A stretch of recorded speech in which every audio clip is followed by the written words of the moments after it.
If you've ever worked in an office, you'll know it's often hard to concentrate.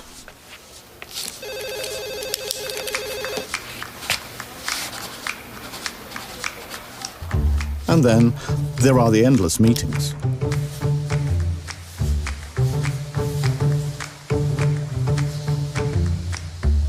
Did somebody mention a paperless office?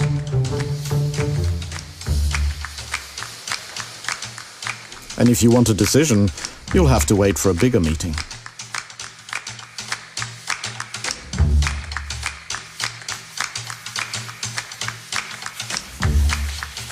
To raise your spirits, you'll go to town halls and hear from motivational speakers.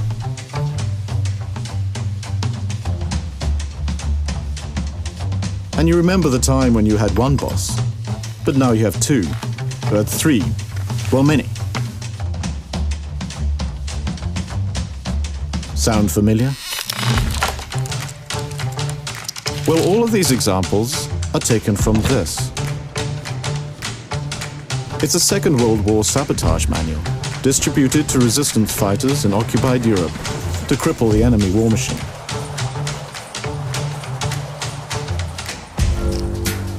Somehow, we've taken known methods of sabotage and disruption and turned them into an ordinary day at the office.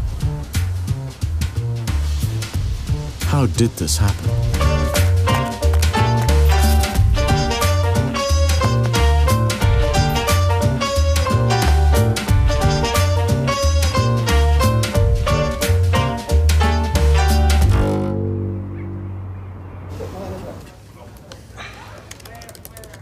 If we start with Keynes. Okay. And the 15-hour work week. Okay. So can you tell us a little bit about what Keynes predicted and about what the hell went wrong? Yes, well, Keynes wrote his thing in the 1930s, and he was trying to write something optimistic and imagine what the world would be like.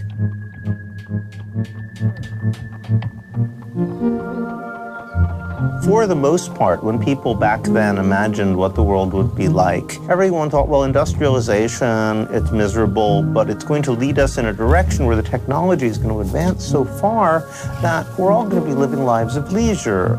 We'll have robot servants taking care of us. We'll have automation will eliminate the drudgery of farm work, factory work, eventually service work as well. And that was, in a way, the point of all of this onerous work that people were doing in factories, was to eventually get to the point where you don't have to do it anymore.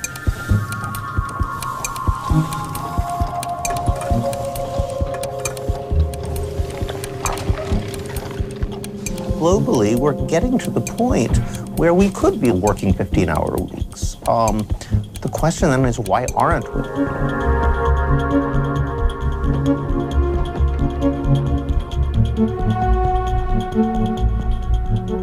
So what's really happened is that we've created these administrative office jobs, and these have gone from something like 25% of employment, which they were in Keynes's time, to something like 75%.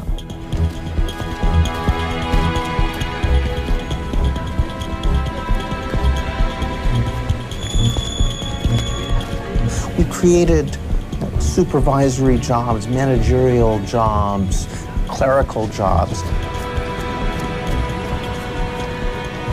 And millions and millions and millions of them around the world.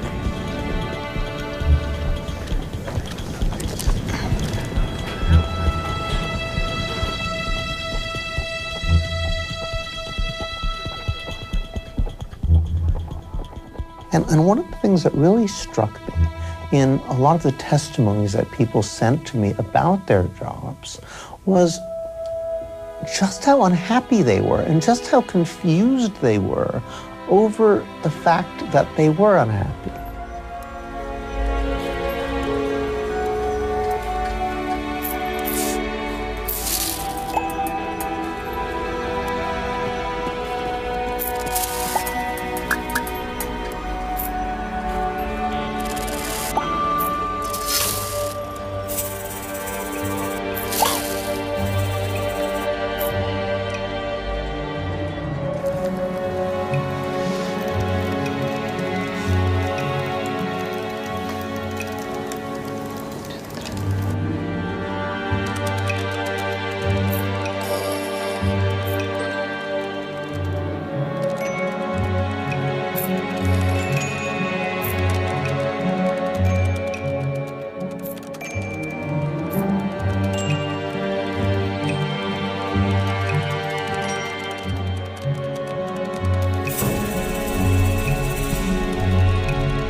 There's always this shame about expressing how you feel at work. The constant charade you're putting up, that you can never really be honest. I mean, of course, you won't. We all want to be honest about our manager or about our director, but he's in that same charade, so you only see half of him.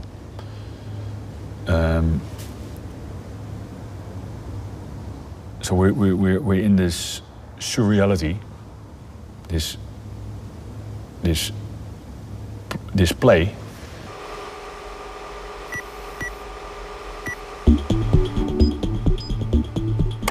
The play is based on the original Sabotage Manual.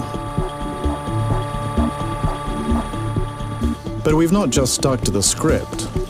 We've added many new scenes of our own.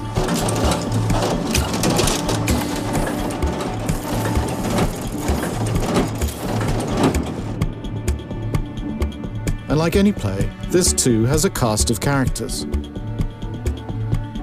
The star of the show is a chief executive officer, who has a star's salary to match.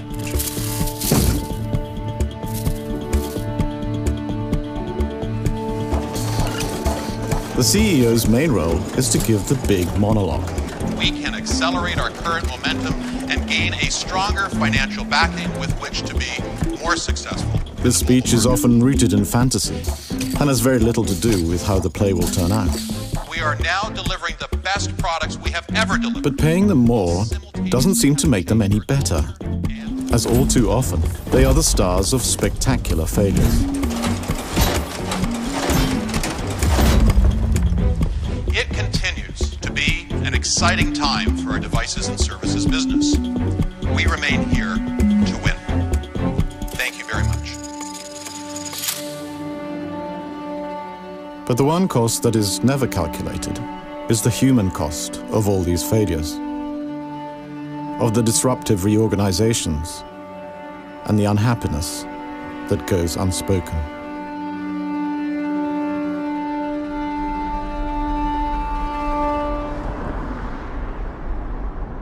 I had finished my PhD in experimental social psychology, so I had been trained to do research in the lab, and I got my job at the University of California, Berkeley. And I was thinking, maybe what I'll do is I'll develop some new ideas about emotions, which I had done laboratory research on, and how people understand their feelings, how they cope with really strong emotional arousal or threatening, challenging kind of things. And I thought, well, why don't I go out and talk to people who encounter this sometimes in their life? And I started interviewing them. And they got emotional doing this. Some of them would get angry as they talked about things. Some of them would cry. Some of them would, I mean, this was like, and I'm thinking, maybe there's a story here. Maybe there's more of a phenomenon. So I would ask people at the end of the interview, things like, so when you talk about this with other people, do you have kind of a name for this? I mean, is there a way you share this? Usually it was, I never talk about this with anybody. I don't want anybody to know. But I haven't got the time right now because I'm right in the middle of 2 other calls. So I started looking at literature and trying to come up with concepts that seemed like it would capture what people were telling me. And there was dehumanization in self-defense. Oh, no, it's like too much baggage there. The dehumanization, Okay, what about detached concern? Well, it's kind of like, but it's oil, water, didn't really do it. So I was still trying to figure out how to talk to people or about what they were telling me. And so I would ask the next interviews at the end, you know, dehumanization, self-defense, no. Detached concern, burnout, yes, that's it, burnout.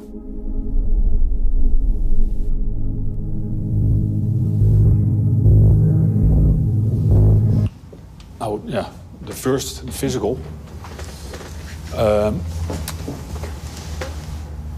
A complete exhaustion, but this was like an exhaustion which was totally new to me.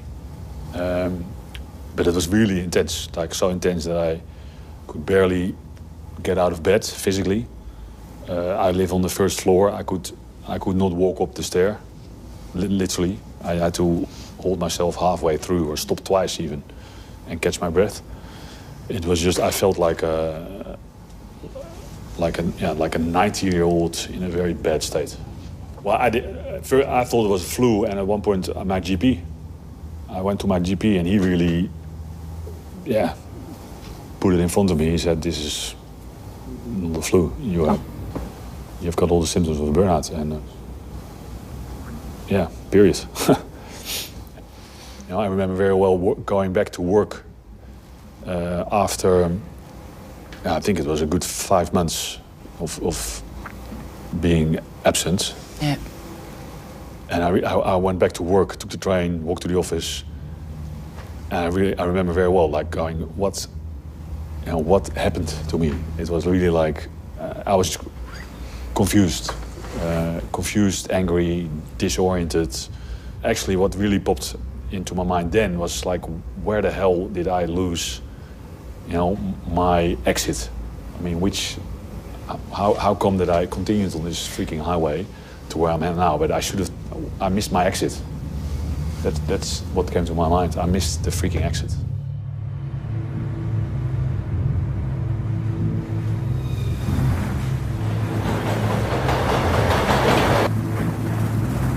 I wanted to become an engineer because my grandfather was an engineer. And I thought, I want to be effective and efficient. So always having that bar super high. Perfectionism in order to show that you're successful. Worth it. And mediocrity is just not even an option.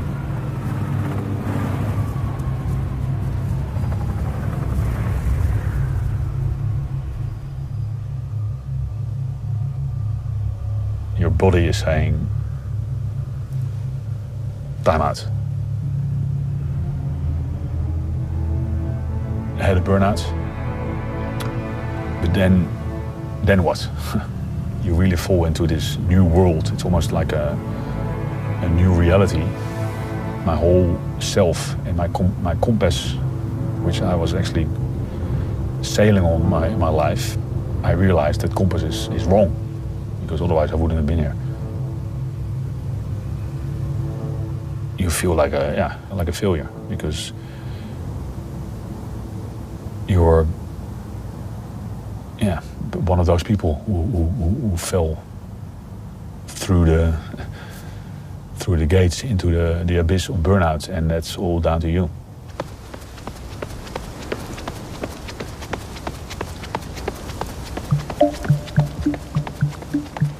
If you think it's only you or very few people, as opposed to more, then the focus automatically goes, so what's my problem? Why am I not strong enough? Why am I not capable enough?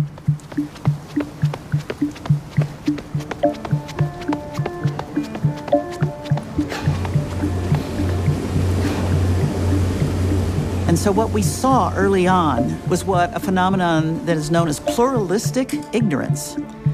And what that means is that you're feeling something is going wrong.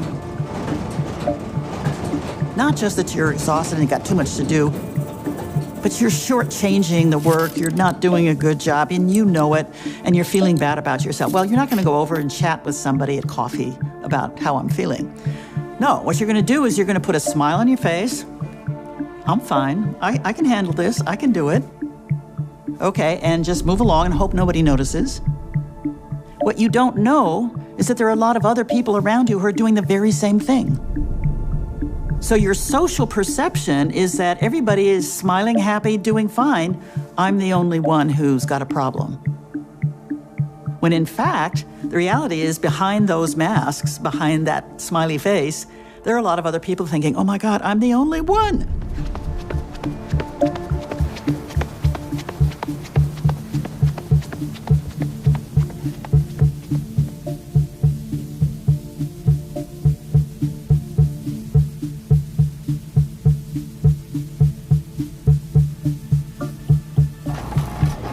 On top of the problem of not being able to say what you really feel, half the time you don't understand what anybody's saying.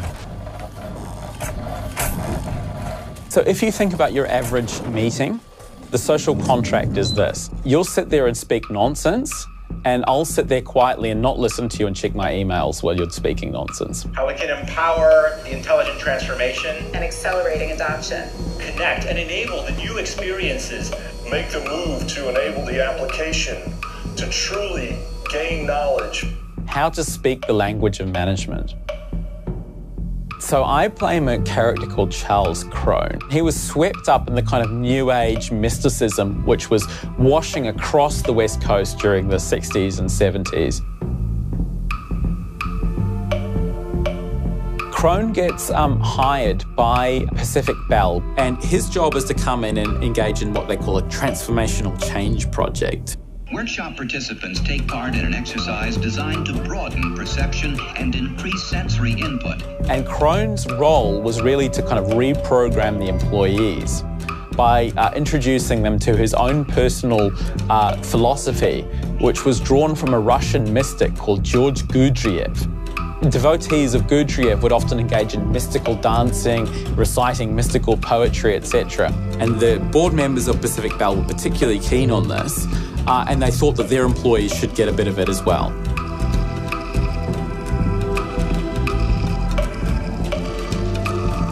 Now, if you look back to that language now, it sounded scandalous and strange at the time, but now they're part of everyday language.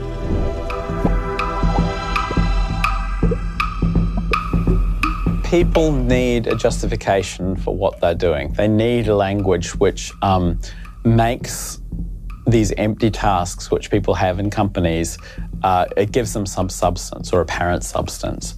So there's the sense that Croning provides a way of covering up the gaping hole, which is corporate life often. But if you go back to the cause of the burnout, what would you say if you had to narrow it down to only a few topics? What for you guys? What would you name as the key drivers of your I think it's been like coming out like mild symptoms, but mostly like I felt really strong was I think back in March this year, where I kind of like found myself not being able to do daily stuff or like running errands or like talking to people, like where I felt like overwhelmed by doing that. Like wake myself up, like brush my teeth, sit on the table. That was the hardest thing to do in the morning. And that was like the prominent symptom for me to like recognize that, oh, I have a problem. It's embarrassing to admit, but I actually sometimes felt that it would be easier if I would be hit by a car in the morning on my way to work, because that would solve the problem of not having to go there. That was like how deep I was in my own misery. Like I just like, it felt so anxious and like impossible even sometimes to go to work, because I knew like that what was awaiting, and I just felt like if somebody or something outside of me would solve the problem, then I wouldn't have to like think about it. But like these are things that I've only realized afterwards. I totally refused the idea that I was in burnout. I just felt like I'm invincible. I cannot have a burnout. This cannot happen to me again. So it was kind of hard for me to start to realize, admit, accept, and process it. It was really a long process for me.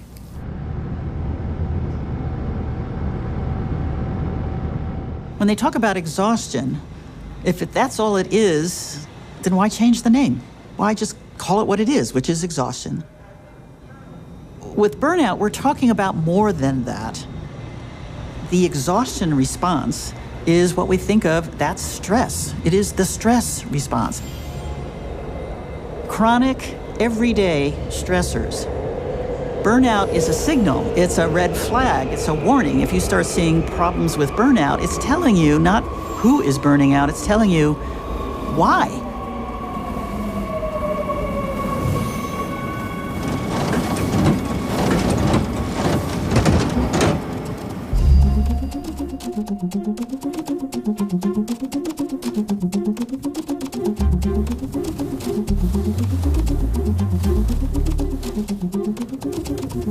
In the 19th century, we got this invention of a new professional class of people who were managers. Those managers often came from an engineering background, so they were quite good at sort of tuning the machinery. They began then to see the people as cogs that they could potentially tune and make more efficient as well.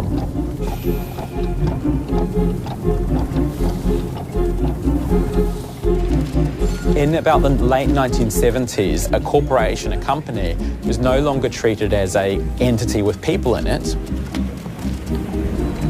The purpose of the corporation is to maximize shareholder value. Companies began to say, how much human capital have we got? And they began to treat their employees like a kind of balance sheet which they could measure, manage, as if they have no history, as if they have no family, as if they have no attachment to place. It's not even just a cog in the machine, it's a flickering digital line on a balance sheet somewhere that can be easily deleted at the press of a key.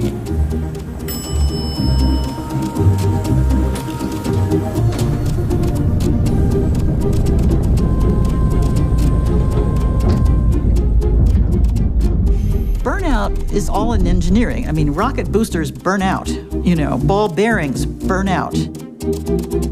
So it's not a surprise that when they started Silicon Valley startups, they called them burnout shops. They advertised as burnout shops because this is what the life is going to be like. But it was intended to be a limited time. It was intended to be a sprint, 2 to 4 or 5 years, max. It's now the model for a marathon.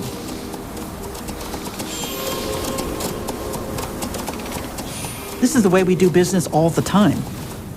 For years. Human body cannot run a marathon at a sprint pace.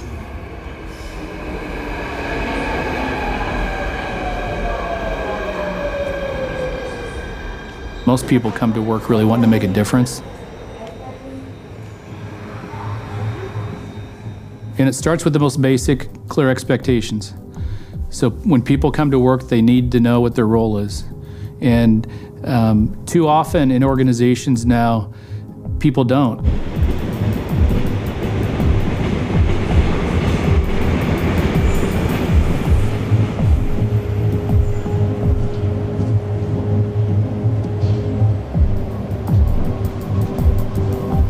One of the great challenges of leadership is bringing teams together, creating a common purpose. How that mission or purpose comes to life is the manager. It's the manager that helps that employee see how that work connects to that bigger picture. Oftentimes we put people in managerial positions for a couple reasons. We ask managers, how'd you get into your job? 1, tenure. Been around the organization a long time. 2, I was really successful as an individual contributor before I was a manager. Neither of those two things correlate with being an effective manager. The motivation is, I want to be a manager because I'll probably get paid more. I'll feel like I've reached a higher level in the organization. Those are two human nature motivations that it's hard to get people out of unless you have a path where somebody can see they have a high esteem position, maybe even paid more than managers for being an exceptional individual contributor.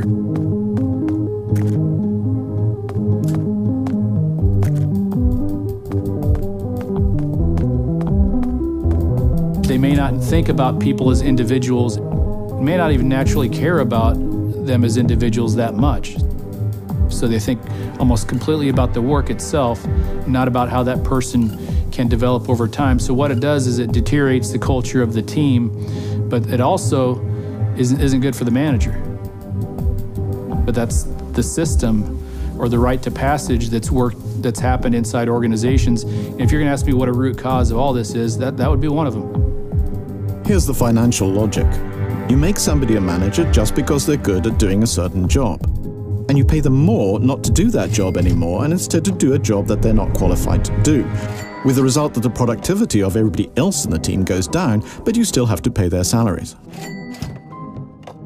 Meanwhile, the new manager has to prove to his boss that he's still getting results. So he hires a management consultant to try and fix the problem. It produces a cool report, but half the time changes nothing. But you still pay the consultant.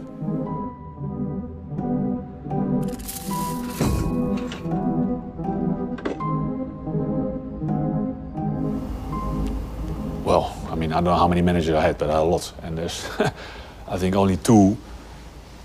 So maybe, 10%, which you could really have a personal conversation with, which made a complete difference in how I was actually doing my job. Can I ask a quick question? It's something that everybody has touched upon here. You talk about the expectations from childhood about working life. Do you remember a specific instance of that clash between expectations and reality? I was thinking about this. As I mentioned earlier, I'm the big sister in the family, and I have a little sister. She is 2 years younger than I am. And we are very different. She is the wild spirit and the one who's been searching for herself for her entire life, whereas I've been the more of the rational one, perhaps, and the one who gets good grades and just do what the society is expecting me to do. And that's why I said earlier that I felt like there was this train for me. So I jump on the train, then there is the school. You get the good results, you do good, don't upset the teachers. Then of course I will go to uni, it's law school or med school or whatever. Be the good girl.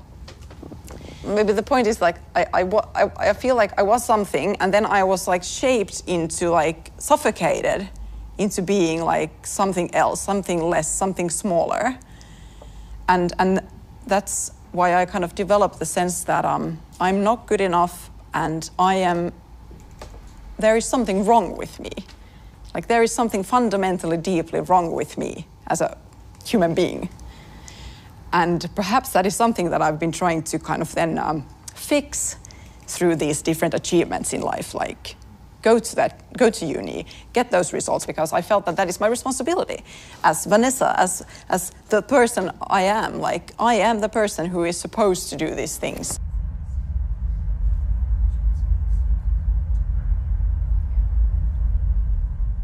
One of the things that has fascinated me over the years is education. It's almost designed to destroy the natural curiosity we have as children.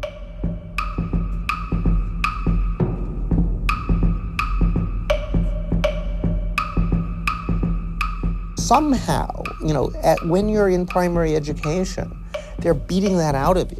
They're destroying that natural curiosity. And then when you go to higher education, they kind of halfway put it back. You never quite get back to where you were when you were 5, but maybe you get a little of it, just enough that you can function as an intellectual. Many of the rituals and structures of primary education are designed to prepare people for factory labor. That's why they have bells ringing and you have to get up and you have to move from room to room. There's no particular reason you should have to move from room to room. The interesting question for me is, why are they still doing that? Because it's not like very many kids going to school are going to be working in factories anymore. My conclusion is that they are preparing us for a life that isn't going to make a lot of sense.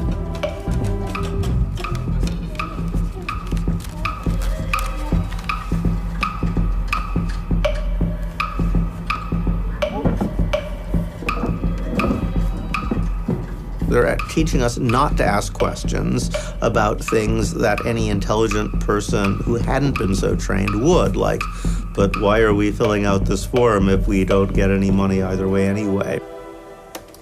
Why are we writing this report if nobody's going to read it?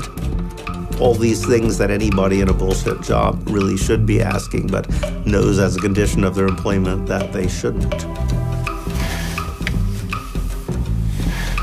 If a guy shows up in a white coat or acting like he's an authority, Faster than Nokia has ever gone before. just play along.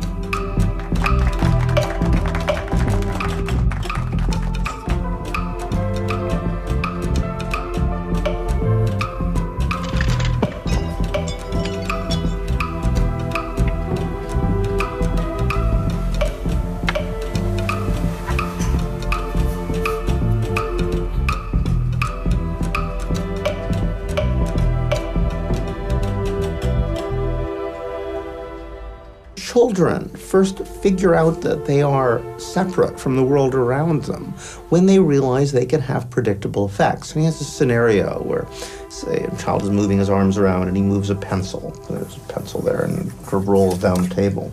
And he figures out what happens. He moves his hand again, it rolls a little further. This is great.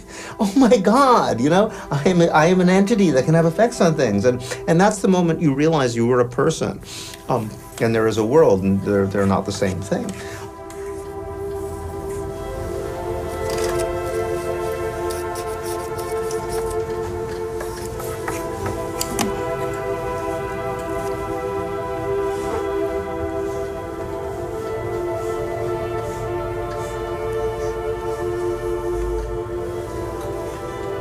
And when you take that away, people just collapse. It shatters their sense of self. Really, the very basis of what makes us human or feel human.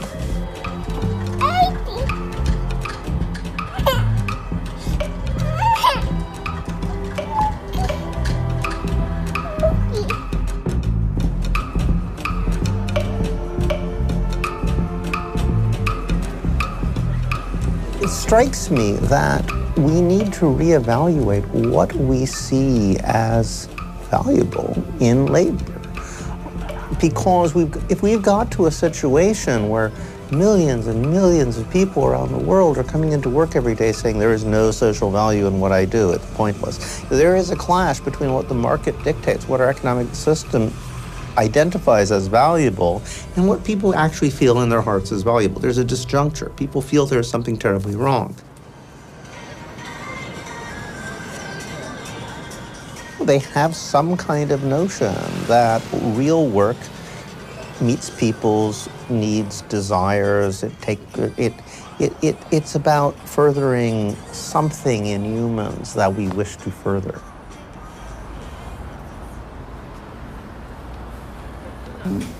So when you enter a company, they make you feel like you are blessed working for them, that they choose you to work for them. And it's not to you they apply for the job, but they kind of pick you up from out of nowhere, and they choose you to be the blessed one working for them. So that you kind of have to feel your life is the company life, so you don't have an identity anymore, but you are the company. This is the lucky one? Are you gonna get married? Oh, what's the thing about that? In Italy, we say like when you have the Prosecco bottle and you open it, if the tap finish on you, you will get married. Really? Something like that, yeah. It's crazy, but yeah. In 3 years, I've been assisting to 3 reorganizations, where people have been losing their jobs, where people have been crying, where they were working since 20 years or more.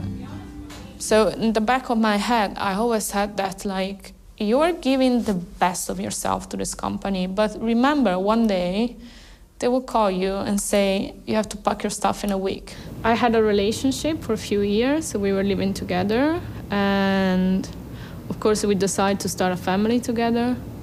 And then we could not buy a house together due to our incomes because it was just too low. I was the one of the two who had a better contract, I had a better income, so I felt like if I fail in this job, we will not buy a house. So we will not build up a family, it will be all my fault. So I was really stressed at home. I was doing extra work at home. So I was not really there for the couple, for living together. At that point, what happened to me is that I worked too much at the point that I kind of destroyed my private life. I was really frustrated because I thought, I work hard for more than 10 years. I want to settle down. I want to have kids. I want to do these kind of things, and I cannot.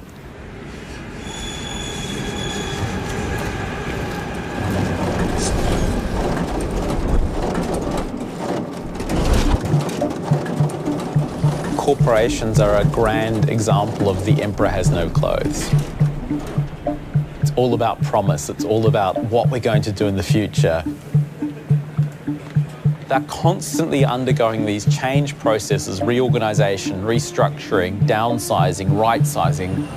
You fire people, you hire people, you shift around the signs, but very little at the end of the day actually changes.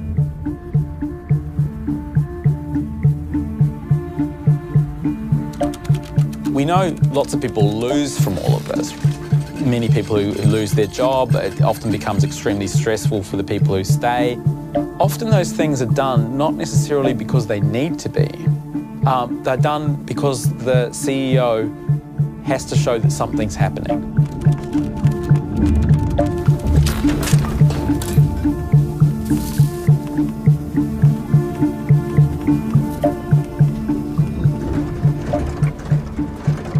Who it does impress is financial analysts who set the price or make a recommendation of what they think the price of a share should be. Nothing actually changes in how well the company does, but the share price goes up because they've said the right thing to the financial markets. But that also means because the CEO is often rewarded on the basis of stock options or share price, their pay goes up.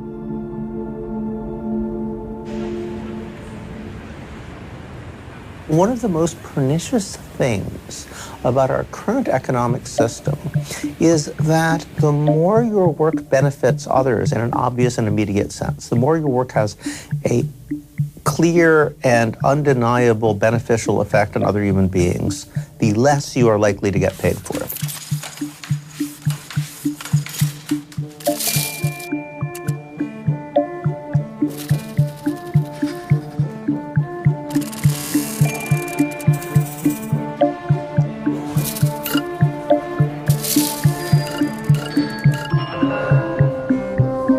Graphs, wages basically stay almost completely flat, whereas productivity continues to rise precipitously.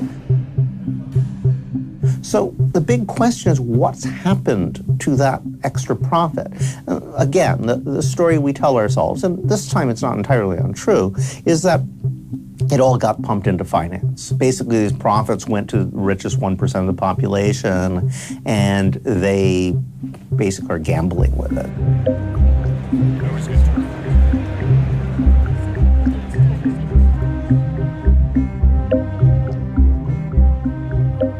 I was running all my life to study and get a job in a company, so I could have a good life. I'm gonna buy an amazing house, for myself, and then I want to be single and travel for a long time, and then I want to have kids and settle down. And it's just a big dream. It's just an illusion.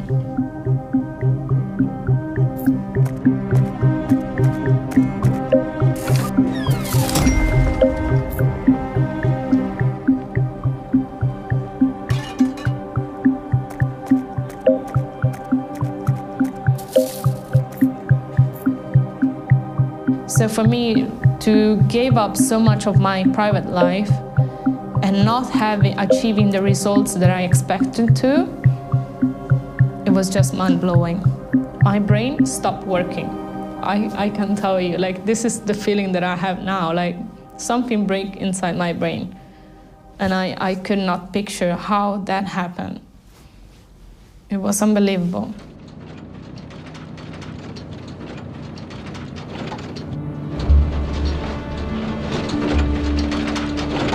The original sabotage manual was written for a world where most people who worked operated a machine. But we've been just as effective at sabotaging work in our world, where most work relies not on a machine, but on the brainpower of humans. The authors of the original manual would have been amazed at how effective our sabotage has been. Only 20% of the workforce are engaged in their work. Those that manage them are seldom qualified for the job. And that less of the benefits of work goes to those who do the work. Why are we society, creating an environment in which people are doing really good work, necessary work, beneficial work, and making them do it in a way that it just sort of tears them apart and, out they go? So how to make that realization that the setting and the environment in which people function really, as much as possible, how do we design it to make people really grow and thrive? We've known for a long time all about ergonomics, that we have to design furniture and tools that adapt to the human body. You may not like the way the human body was designed, but that's the way it functions. I guess I'm talking more about ergonomics in terms of the social psychological. What makes people tick? This is the weird thing for me, and this is the conundrum for me personally, because I love my job that I do at the moment, and I'm actually, for the first time in 20 years, doing something I really care about. I feel like I'm making a difference. I'm working in a meaningful industry, and but yet I'm still experiencing symptoms of a burnout. So how have I still got to this stage? What is it that's gone wrong? What is it that I've done wrong maybe? Or why am I having panic attacks? Is it because You and I could have the same job, and there's something out there that drives you crazy, and I'm okay. What has been discovered in a lot of research by a lot of people is at least 6 areas where that kind of job-person balance or imbalance, the fit or the misfit, occurs. That can be predictive, if it's a good fit, of greater engagement with the work. If it's a bad fit, the risk of burnout becomes more of a problem. The workload was always huge, and there's no long-term projects. It's always like for yesterday that you need to deliver. So the one that everybody thinks about is workload. And that is the one that is probably most clearly tied to problems with exhaustion. And basically the imbalance there, or the misfit, is that the demands are really high and the resources to handle those demands are low. You don't have enough time. You don't have the right information. You don't have the tools. You don't, there's no way that that can be done given that. What's the point? And it's a never-ending process. It's never-ending. It just it's goes. Never-ending. You finish one task and tomorrow you have plenty more because they need to expand to other countries. The second one is control. And that's really the extent to which you have some choice, some discretion, some autonomy, some way of deciding how best to do the job, given what it is like today. As opposed to, you have no discretion, no choice, you must do this. And what we find is it's not so much workload, but if you have high workload and you have high control, no problem. It's when you have high workload and no control. It's like Sisyphus pushing up the rock and all of a sudden, end of the day, it's back.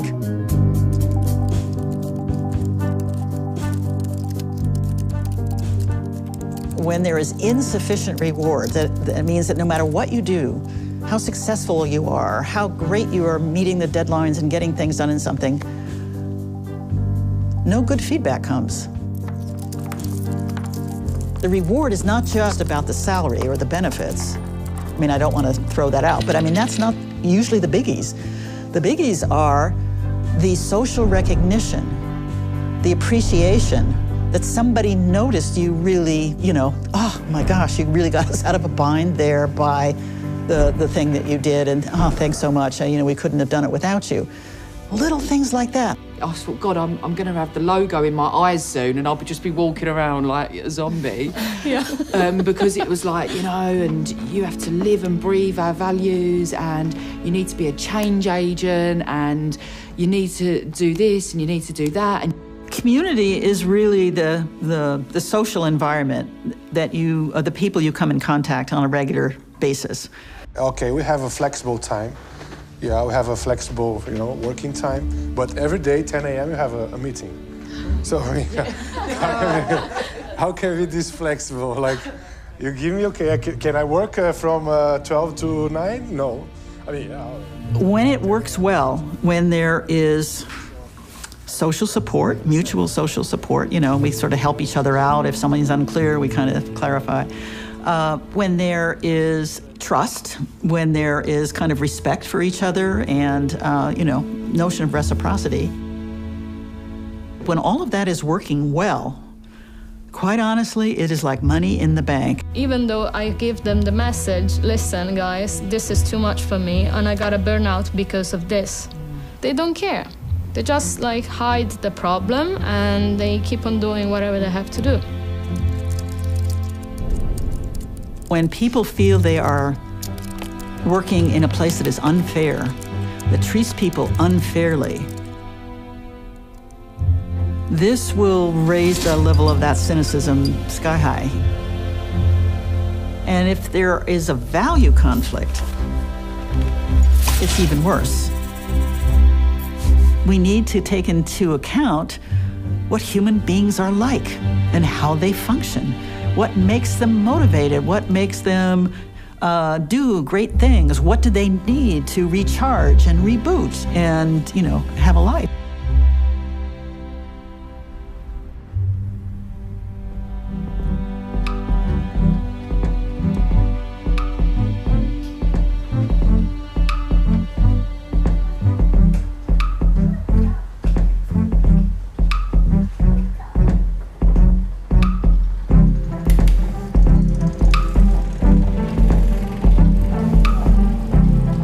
Generations, people thought they were working really hard, so we'll someday create a world where people don't have to work so much, where robots will do the unpleasant drudgery, the repetitive, stupid labor that nobody really wants to do.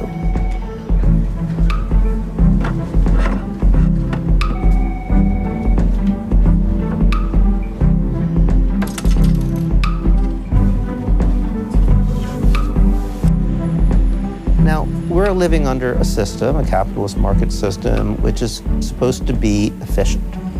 It can allocate resources in a way that will guarantee the maximum production and profitability.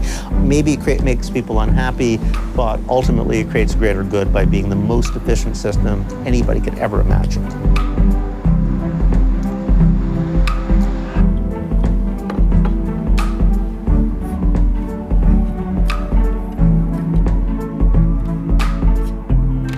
I mean, any efficient system you'd think should be able to reallocate resources in such a way that we work less and everybody still has enough to eat. If we can't do that, there's something terribly wrong. I mean, we have an insanely, ridiculously inefficient system. I think we should change the way we think of the economy. Let's not talk about production and consumption anymore. Most work isn't actually making stuff.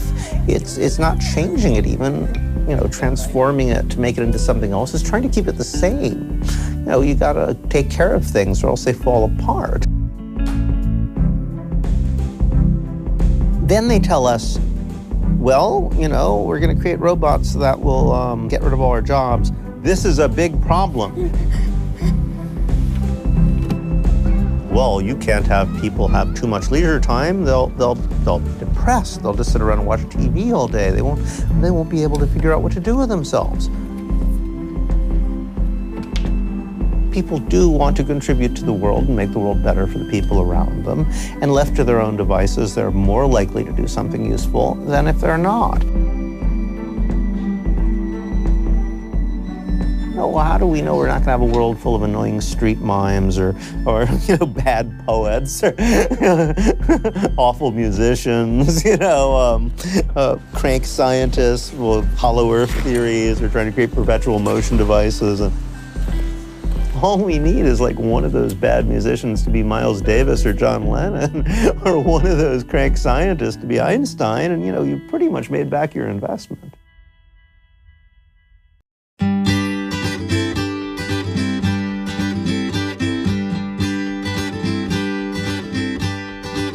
When this hot day's done, I walk alone.